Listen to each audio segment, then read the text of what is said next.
안녕하세요. 손해상사 짜박입니다.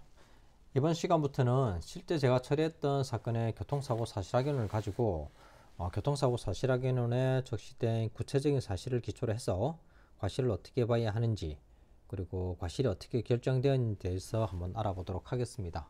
처음으로 다룰 사건인데요. 첫 시간인 만큼 좀 어렵지 않은 사건을 일단 선택을 했고요. 같이 한번 보실까요? 일단 먼저 약도를 한번 보실게요. 샵 2차량이 있죠. 샵 2차량이 가해 차량이고요. 샵 1차량, 샵 1차량이 피해 차량입니다. 교사는 이렇게 구성이 됩니다. 가해 차량이 중앙선을 이렇게 침범을 했고요. 그죠? 맞은편에서 이제 정상적으로 이렇게 아니죠, 이렇게죠. 이렇게 정상적으로 주행을 했는데 중앙선 침범 사고 가해자 이분이 과실 100% 맞죠, 그죠? 예, 과실 100%입니다. 의문의 여지가 없습니다. 만약 입장을 바꿔놓고 생각해서 내가 샵 이 차량의 운전자였다. 그런데 나에게 과실을 어느 정도 인정을 하려고 한다. 보험회사에서 누가 납득을 하겠습니까? 그렇죠? 절대 납득할 수가 없습니다.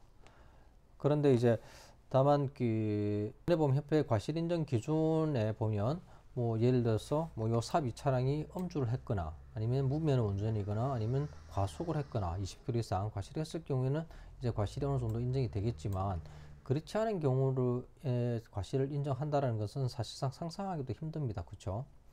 그런데 상상하기도 힘든데 대부분 판례가 그런 판례가 하나 있습니다. 필더의 31618 대법원 판례인데요. 같이 한번 보실게요. 반대 차선의 자동차가 중앙선을 침범하여 오는 것을 미리 목격한 경우에 요구되는 자동차 운전자의 주의 의무. 다만 마주오는 차가 이미 비정상적으로 중앙선을 침범하여 지나오는 것을 미리 목격한 경우라면 그 차가 그대로 비정상적으로 운행을 계속함으로써 진로를 방해할 것에 대비하여 경험기, 전조등, 경고 신호를 보냄으로써 우측단을 피행하는 등으로 접촉 충돌에 의한 위험을 발생하지 않도록 방어하든지 충분히 대처할 수 있는 상황이었음에도 불구하고 그러한 제반 조치를 게을리함으로써 충돌 사고가 났다면 과실이 있다라고 되어 있습니다. 아주 예외적인 판례가 아닐까 생각되고요.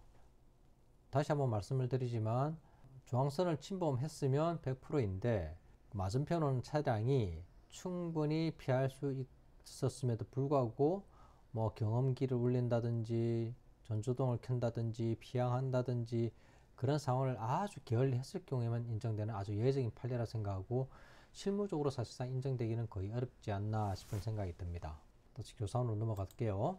일반적으로 실무에서는 이렇게 교통사고 사실확인원이 이제 발급이 되면 이 교통사고 사실확인원에 기재되어 있는 이 사고 내용 있죠. 이 사고 내용과 이 사고 약도를 가지고 이제 손해보험협회에 있는 과실인정 기준 도표를 가지고 기준 도표를 적용을 시킵니다. 적용을 시켜서 과실 비율을 보험회사에서는 따지게 되는데, 이것은 한번 직접 한번 시연을 한번 해보도록 할게요. 자, 손해보험협회에 한번 들어가 보겠습니다. 손해보험협회에 들어가게 되면 보시는 바와 같이 자동차 사고 과실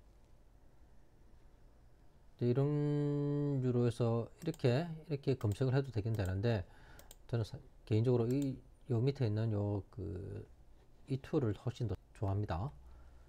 자, 이역주행 사고 같은 경우는 기타 도로행 유형의 사고가 있고요. 이렇게 도표 249번, 249도 이렇게 얘기를 합니다.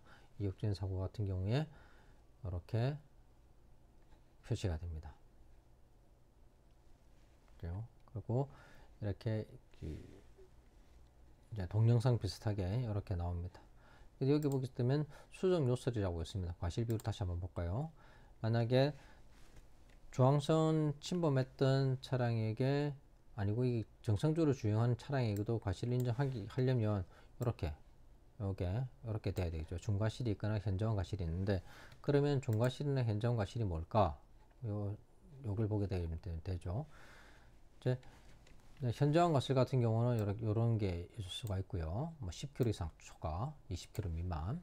그다음에 중대한 과실 같은 경우는 이렇게 음주운전, 그죠? 무면허 운전, 졸음운전인데 사실 졸음운전 뭐 판단하기 좀 힘들 것 같고요. 그다음에 20km 초과, 그다음 마약 이런 경우가 중대한 과실에 해당이 되고요. 관련 법률 같은 경우는 교통법 위반 이렇게 되고, 형사처벌은 이제 교통사고 처리 특례법 위반으로 형사처벌 대상이 되는 거고요.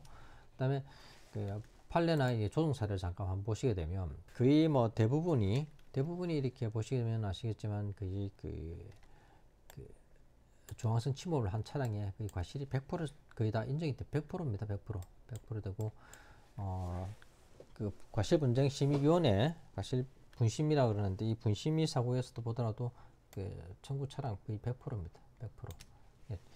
그 제가 실무를 처리를 해본 경험으로도 좀 전에 말씀드렸던 뭐 중과실에 해당되는 경우가 아니라고 한다면, 사실상 이 A 차량에게 과실을 좀 매기기가 쉽지가 않습니다. 쉽지가 않은 상태이기 때문에 뭐 단순히 그냥 그 주요 의무를 다하지 못했다고 해서 과실을 인정하는 케이스를 제가 보지를 못했습니다. 그렇기 때문에 가능하면 아니죠. 뭐 가능하면이 아니고 절대 중앙선 침범 사고 같은 경우는 뭐 일어나지 않도록 조심하는 게 최선이 아닐까 싶은 생각이 듭니다.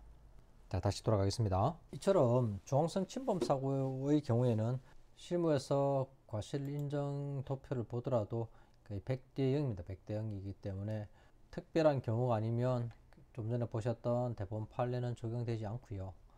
대부분 100대 0으로 아마 정리가 될 가능성이 큽니다. 좀 전에 말씀드렸던 것처럼 중과실이나 과실이 아닌 이상 말이죠. 이제 정리하도록 하겠습니다. 오늘 첫 시간에 중앙선 침범 사고를 아마 다뤄봤는데, 결론적으로 말씀드리면 특별한 경우가 아닌 중과실 사고나 과실 사고가 아닌 일반적인 중앙선 침범 사고에서 맞은편에 오던 정상주행 차량에게 과실을 인정케 하는 것은 사실상 거의 어렵다. 진짜 인정받고 싶으면 판례를 하나 새로 만든다 생각하시고 진행을 아마 하셔야 될 것 같습니다. 자, 오늘은 첫 시간인 만큼 여러분들도 판단하실 수 있는 그런 사고를 한번 가져와 봤고요. 다음 시간부터는 일반 도로에서 흔히 발생하는 그런 사고들을 위주로 해서 제가 처리했던 사건을 가지고 다뤄볼까 합니다. 지금까지 시청해 주셔서 감사드리고요. 다음 시간에 또 뵙도록 하겠습니다. 또 안녕히 계세요.